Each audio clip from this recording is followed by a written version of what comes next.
Thank you, Dave. Thank you for that. BP tries again to cap the leak. The spill has grown into a massive sheen the size of West Virginia and Maryland combined. Now the Attorney General has launched a criminal investigation.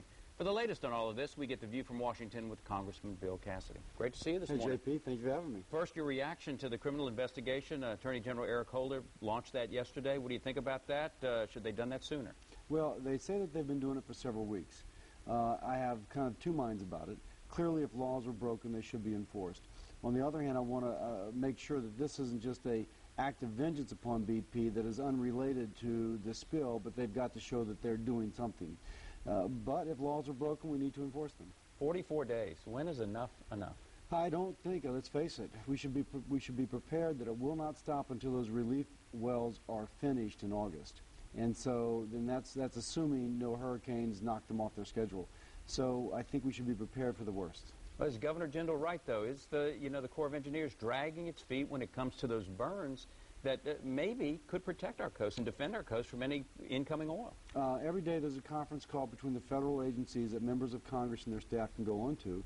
About 4 or 5 days ago there was one, and one of the folks running the call said, well, Army Corps has been reviewing this for a week and a half, and they finally signed off, and they sent it over to Joint Command, and we've looked at it for a week, and we've now come to a decision. When I visited with Billy Nungesser last week, he said their decision was to allow the building of berms which had been approved 4 years ago. Now, it looks like it took them 2.5 weeks to approve something that had been approved 4 years ago. That's certainly something like dragging your feet. Is there anything you or Congressman Melanson or Senators Vitter or Landry, anything the congressional delegation can do to maybe do a little political arm twisting or put pressure on them to let us build these berms or do something else, because what they're doing now is not working? Yeah, our role right now is to try and push the executive branch to do what they really should be doing. Under the Oil Protection Act, the president is in charge of this. And so we and the entire delegation have been encouraging the president, writing letters, etc., making sure they have adequate resources to get this done.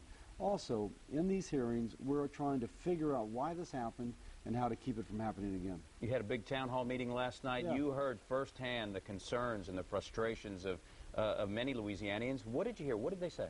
You know, it was a great town hall meeting. One, there was so much wisdom in there. There's people from environmental services, people from oil field, one man whose son had died in the accident. I asked people to raise their hands if they're involved in petrochemical or oil and gas. 90% do.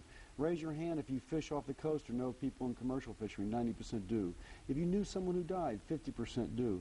So they're all very touched by it. And I think the frustration is that there should have been a proactive response. There wasn't. We should have been prepared to mitigate better, and we weren't.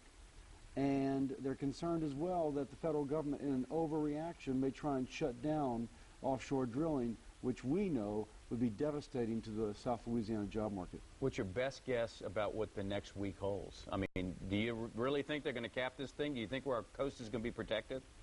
I think there's a 50-50 chance that the cap that they're going to put on top, the lower marine riser, will work. A 50-50 chance.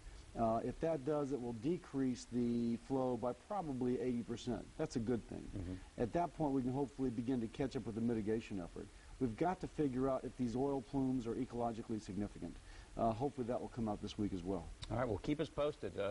This is a story that's not going away, no, for not. sure. Congressman Bill Cassidy, great to see you again, and we'll be right back.